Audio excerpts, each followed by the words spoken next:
السلام عليكم ورحمة الله تعالى وبركاته. مرحبا بكم معايا من جديد في مطبخ مريم. كما كتلاحظوا من الصورة، وصفة اليوم عبارة عن ميني باغيت معمرين بواحد الحشوة جد لذيذة، وغادي ندير واحد العجينة رطبة وقطنية. نمشيو للمقادير وطريقة التحضير.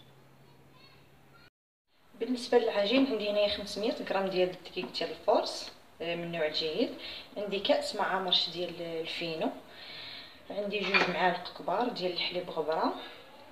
الا ما كانش الحليب غبره يمكن لكم تعوضوه بالحليب، دفيو الحليب وتجمعوا به العجينه، ولا اللبن. انا ما عنديش، درت الحليب غبره.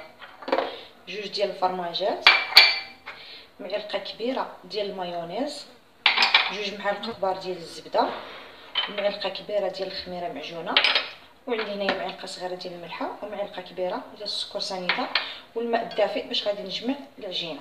نمشيو لطريقه التحضير. وضعت هنايا في اناء ديال العجن في عجانه، غربلت دقيق الفرش وزدت داك الفينو. غادي نوضع هاد المعلقه كبيره ديال المايونيز. هاد المايونيز كيطري لينا العجينه، كتجينا طريه وزوينه. نوضع معلقه كبيره ديال الخميره معجونه، معلقه كبيره سنيده، ومعلقه صغيره ديال الملحه. هاد 2 معالق كبار ديال الحليب غبره.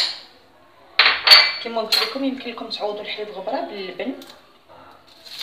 انا ما عنديش اللبن الصراحه. هاد العجينه كيجي فيها اللبن هذاك ديال الباكيه، ولا ما كانش ديروا الحليب السائل، دفيوه صافي. غادي نجمع هاد العناصر، غادي نجمعهم بيدي.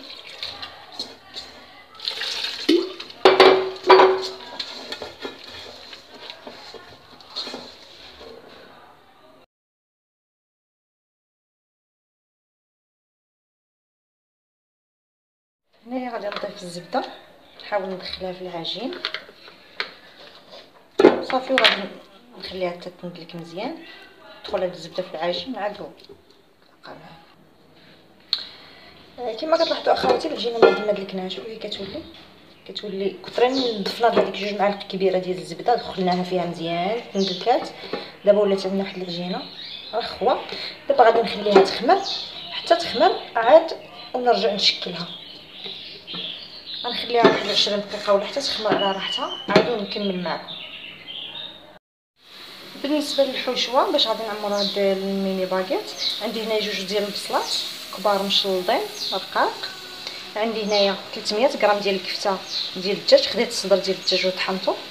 عندي هنايا 3 ديال الخزوات محكوكين، 3 ديال الكورجيطات حتى هما محكوكين، عندي واحد الفلفله مشويه ومقطعه، عندي هنا معلقه صغيره ديال السكينجبير ومعلقه صغيره ديال الابزار، عندي شويه ديال الفرماج محكوك، وهنا غنستعمل معلقه صغيره ديال العطريه ديال الحوت والملحه والزيت. نمشيو دابا لطريقه التحضير. غادي نوضع في مقلاة الزيت،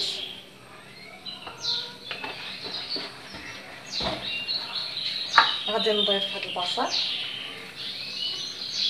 انا استعملت كما قلت لكم 2 بصلات كبار مشلوضين.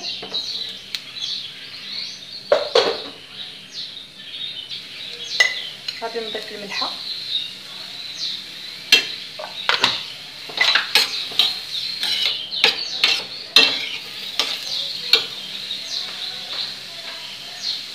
صافي، وغنغطيها وغنخلي حتى تهبط ليا هاد البصله مزيان. عاد نضيف عليها العناصر اللي باقي. هنايا من بعد ما هبطات ليا البصله، غادي نضيف عليها هاد الجزر والكورجيت،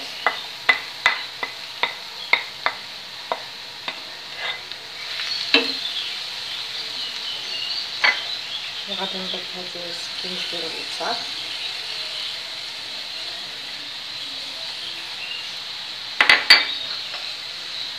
غادي نضيف هاد الفلفله،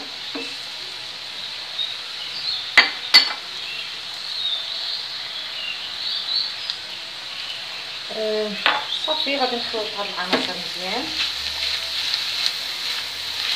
نخلي حتى تهبط ليا الجزر والكورجيط وطيبوا شويه. عاد غادي نضيف عليهم الكفته، نضيف عليهم الكفته والزيتون مقلتو لكمش. صافي غنخليهم عاود حتى يهبطوا مزيان ونضيف عليهم الكفته. كما كتلاحظوا هنايا من بعد ما هبطوا لي هاد الخضر شويه، غادي نضيف هنايا هاد الكفته وزدت لها ضفت لها واحد المعلقه صغيره ديال الهريسه. الهريسه كتبقى اختياريه. اللي ما كيبغيش الحار ما يديرهاش.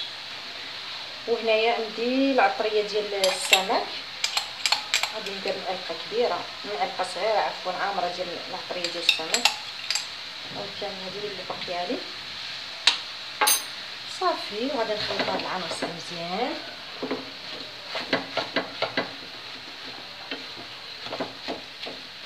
غادي الكفته حتى تفرت ليا مع الخضار صافي. وغادي نغطيها عاود مره ثانيه ونخليهم على عافيه مهيله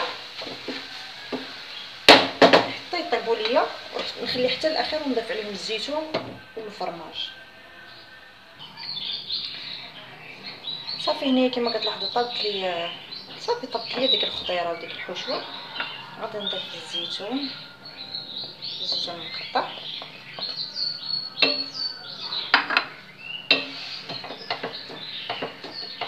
صافي. دابا غادي نطفي عليها، دابا صافي غادي نطفي عليها ونخليها تبرد، وحتى تبرد ونضيف لها داك الفرماج محكوك.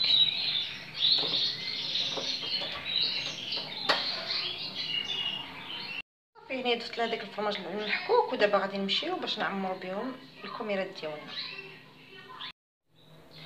المهم اخواتي العجينه من بعد ما خمرات لنا غادي نحاولوا نحيدوها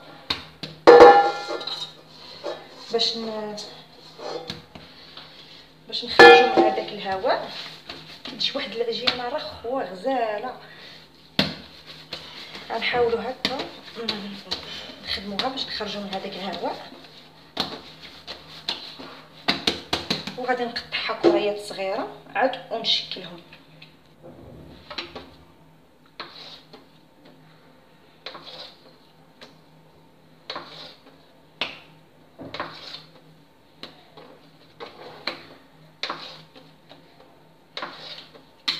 غنستمر على هذه الطريقه. كما كتلاحظوا انا عملتهم هنا كورات. غادي ناخذ كره بحال هكا، غادي نحاول نجيب شويه الدقيق، غادي نرش هنا شويه ديال الدقيق، وغادي نحاول نبسط بحال هكا. انا كنبغيهم شويه رقاق، ما غاديش نبغيهمش يجيوني من الداخل فيهم العجينه. نديرهم هكا على شكل طولي على شكل بيضاوي بحال هكا. نحاول نرققهم شويه صافي. دابا غادي نوضع الحشوه في الوسط. المهم البنات انا سرحتها هكا طويله. الا كان عندكم داك الفرماج ديال الساندويتش هذاك غادي تحاولوا تقطعوه هكا طويل وتوضعوه هنايا، عاد توضعوا عليه الحشوه. انا ما عنديش، من حيت انا درت الفرماج محكوك هنا في الحشوه غادي ندير، ولكن الا كان عندكم كيجي غزال كيجي احسن.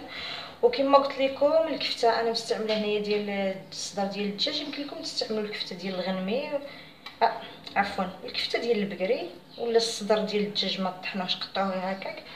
المهم انا طحنته درتو كفته، نتوما يمكن لكم تخليوه غير هكاك صافي. غادي نعمر هادو بحال هكا، وغادي نحاول نسد. صدقوني كتجي هاد العجينه رائعه رائعه. غنحاول بحال هكا نجمعو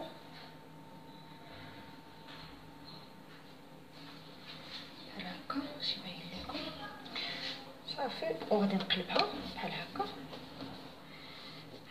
نحاول هكا نطبطب عليها صافي. وغادي نوضعوها في الصينيه. غنعاود معكم وحده اخرى، غنرش شويه الدقيق وغادي نسرحها. نحاول نبعد هكا باش يبان صافي. ونحاول نسرحها على شكل طولي على شكل بيضاوي بحال هكا.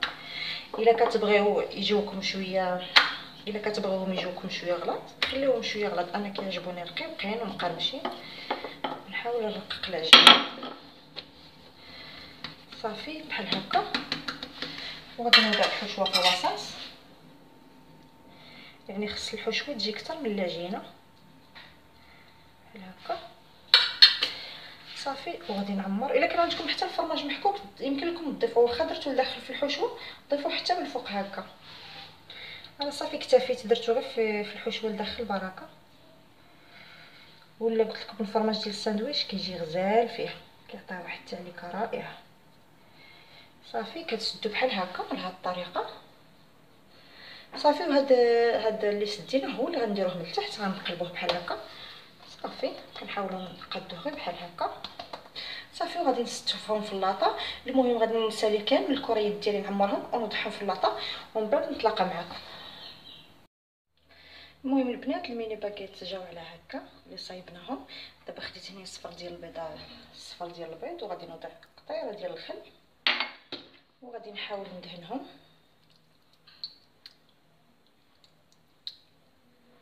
غادي ندهنهم. هذيك الكميه خرجت لي 14 حبه، 14 الوحده اللي خرجت ليا.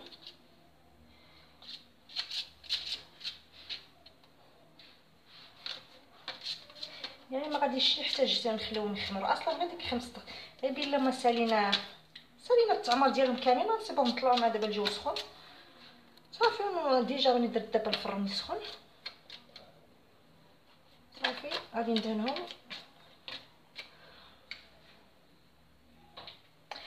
هنايا من بعد ما دهنتهم البيض غادي نرشهم بشويه ديال البافو. يمكن لكم تزينوهم بالزنجلان الابيض ولا الزنجلان العادي ولا ديك الزريعه. المهم باش ما بغيتو تزينوهم ولا زريعه الكتان، انا غادي نزينهم غير بالبافو بحال هكا.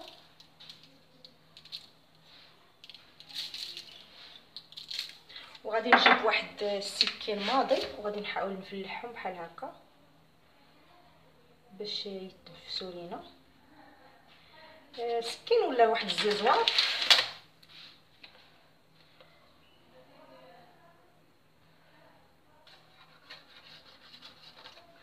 صافي غنستمر بحال هكا نفلحهم كاملين وراني دايره الفرن سخون. غادي ندخلهم وغادي نقص العافيه على عافيه مهيله باش يطيبوا على خاطرهم ويجيونا مقرمشين، ومن بعد نتلاقاو في الشكل النهائي.